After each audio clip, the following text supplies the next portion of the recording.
Hello to Faith Formation parents and children.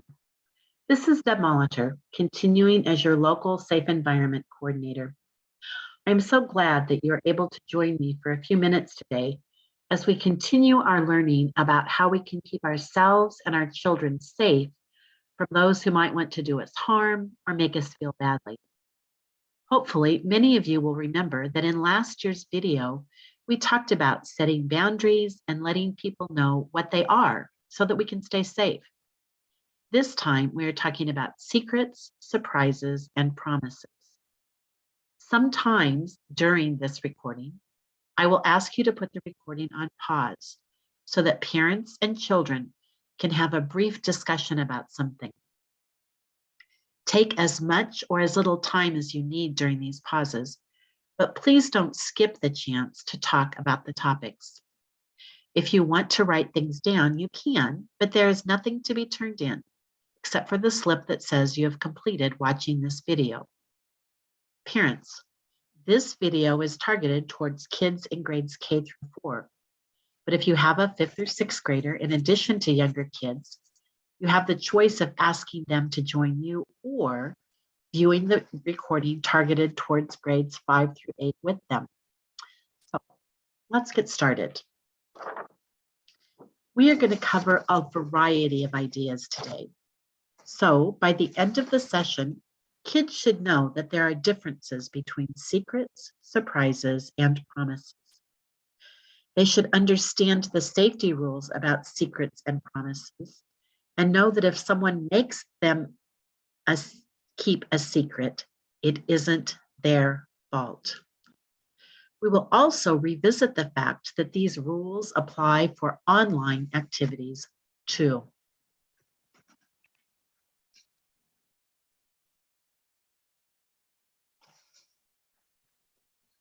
Before we begin learning about secrets, surprises, and promises, let's do a quick review of a couple things from last year. One thing we learned was a couple of definitions. We learned that a rule is something that tells us how to act. Usually, we have rules to help us keep safe. So there are rules about wearing seatbelts and how to cross the street and who can touch us without our permission. A limit is the very edge of where we're allowed to go or what we can do. So lots of times rules will tell you what the limits are. For example, the limit for how late you can stay up at night is 8:30. So the rule in your house is that you have to be in bed by 8:30 at night. Your boundaries are that you can do schoolwork, play safely with friends, eat meals and snacks, watch TV if it's okay with your parents, as long as you're in bed by 8:30. We learned that we each have boundaries that we can't allow people to cross if we are to feel safe. These boundaries have to do with how people can and should touch us, what they can say to us, and what they can ask us to do. If things make us feel uncomfortable, we need to tell people no. We also learned some important things that we can say or do if people make us feel uncomfortable by not respecting our boundaries. Pause the video and take a minute to review these in your family. What are some other things that you might say or do if someone makes you feel uncomfortable? Stop the video and practice saying the sentences in the loud, forceful voice that you learned about last year, since all of the sentences end in exclamation marks. Two words that we really need to understand are secrets and surprises. Unsafe secrets are supposed to be kept hidden and aren't meant to be told to anyone ever. They keep other people, especially our safe adults, in the dark and might make you feel sad or afraid. You might even feel like you or someone you know would get into trouble if you share the secret.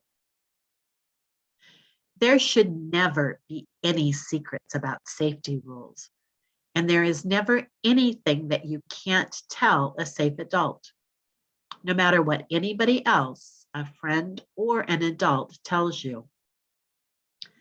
Let me give you an example of a bad secret.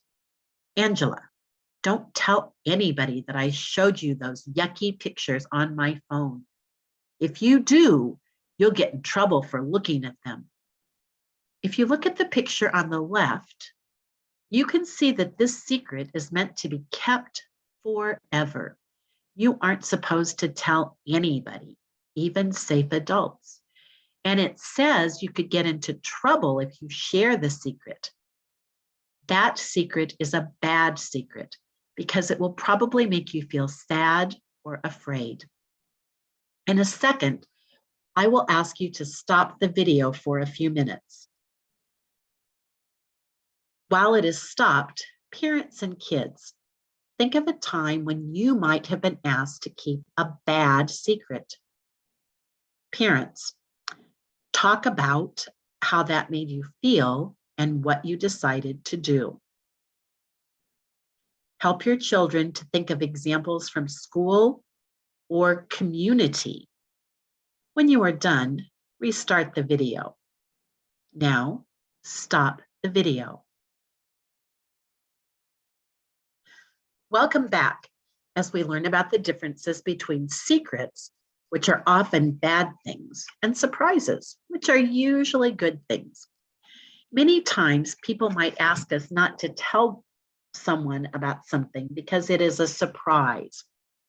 Usually, you are just asked not to tell about the surprise for a limited amount of time, and several other people often know about the surprise that is being planned.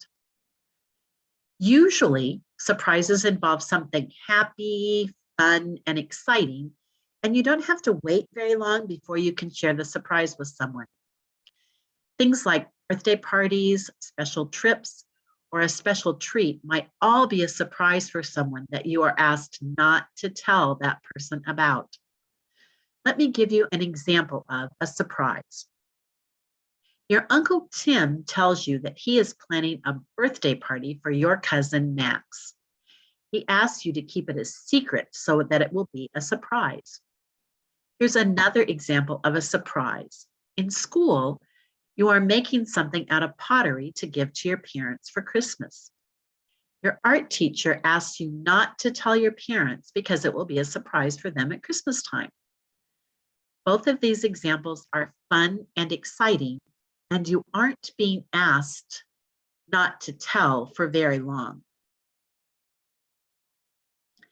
In a second, I will ask you to stop the video for a few minutes. While it is stopped, parents and kids, think of a time when you have been asked not to share a surprise with someone. Parents, talk about how that made you feel and what you decided to do. Help your children to think of examples from school or community or family. When you are done, restart the video. Now, stop the video. Now that you have had a chance to explore secrets and surprises a little bit, hopefully you understand that many secrets, especially if someone tells you that you can't tell a trusted adult, are not good for us to keep. They can make us feel sad or afraid and should not be kept from trusted adults. Surprises, though, are fun for all people involved and will be shared before too long. And you can always share a surprise with a trusted adult. When we are learning about secrets, especially unsafe or bad secrets, there are two other words that we need to understand. The first word is promise. So, when you make a promise, you are saying that you absolutely will or won't do something. Like when you promise your parents that you will not answer the door if they are not at home. That is a good promise. And if you keep that promise, it will help to keep you safe. But Sometimes unsafe people will ask you to promise not to tell anybody something they have told you or shown you or done to you. That is not the kind of promise you should ever make. We should never make promises to anybody about keeping an unsafe secret. Instead, you should go right to your safe adult and tell them what has happened. One last important word is threat. Some unsafe people will tell you that if you don't promise not to tell anybody about something that has happened, they will hurt you or maybe hurt someone you know or love, or maybe hurt themselves. We say that these people are threatening you, and this is a bad thing. Threats are never good things, and you should always tell a safe adult if a child or an adult threatens you if you won't keep an unsafe secret.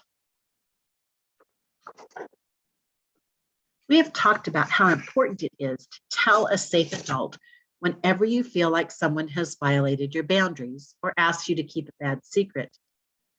But sometimes it's hard to know how to tell who safe people or adults are in your life. Some people have many safe adults in their lives, but some have only one or two.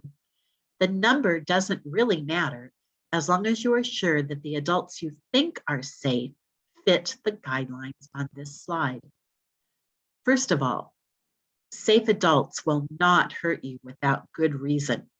So a doctor or nurse or dentist is probably a safe person, even though they might hurt you by giving you a shot or medicine or fixing a broken bone. Also, safe adults don't confuse you on purpose by telling you things that you don't really think are true, or telling you not to tell people something that you know you should tell.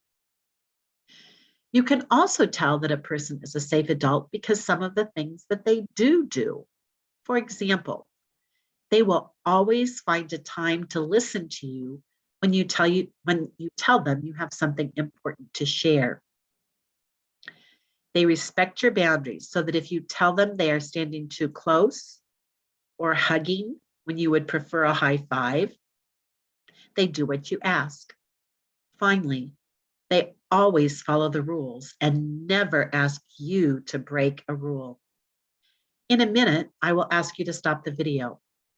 While it is stopped, parents, please help your children identify who the safe adults in their environment might be. Let your children suggest some, and you suggest some. See if they meet the requirements listed above. Remember, it could be family, teachers, coaches, ministers, etc. Okay, now stop the video and discuss who your children's safe adults are. When you have a few people listed and discussed, turn the video back on. Welcome back. I hope you were able to name at least a couple of adults that you know you can and should talk to if you feel uncomfortable about something that someone has said or done to you. Before you go further in the video, stop for a second again and grab a piece of scratch paper and a pen or pencil or marker or color. Then join me again. On your paper, number down one side from 1 to 10. With your parent, read each scenario and decide if you would give this a thumbs up or arrow up or plus sign or yes if it is a good surprise, or thumbs down or a minus sign or a no if it is an unsafe secret.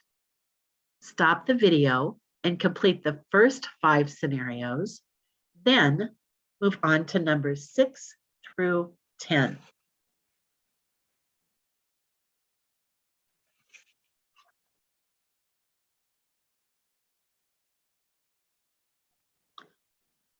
Stop the video again and complete these scenarios with your children.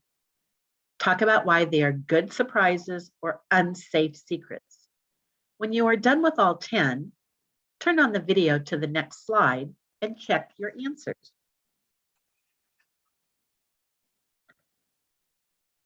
look at your answer sheets. You should have a thumbs up, plus sign, or the word yes by numbers 3, 5, 6, and 8. These scenarios are all safe and maybe happy and fun surprises. If you are planning a surprise party or buying a secret gift for someone, these are good surprises and a good reason not to tell someone.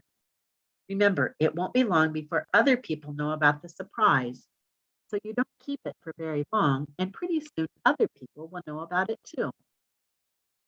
Now, look at your thumbs down, minus signs, or no's. Those scenarios are all unsafe secrets. They're unsafe for different reasons. In some of the scenarios, people have violated your safety boundaries by touching you inappropriately.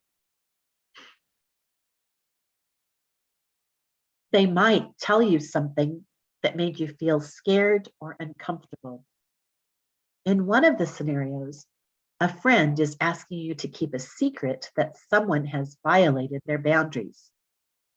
Even if a friend asks us to keep this a secret, we need to tell a trusted adult right away. This is because your friend might need help and the adult can get it for them. Usually, your friend will get over being mad at you for telling an adult. But remember that bad secrets might also be things that make others feel bad by hurting their feelings or physically hurting them. If you know about something like this, it is very important that you tell your trusted adult at home or at school. We have talked a lot about who our trusted or safe adults are and how they can help us when people ask us to keep unsafe secrets. But there is another way that our safe or trusted adults can help us.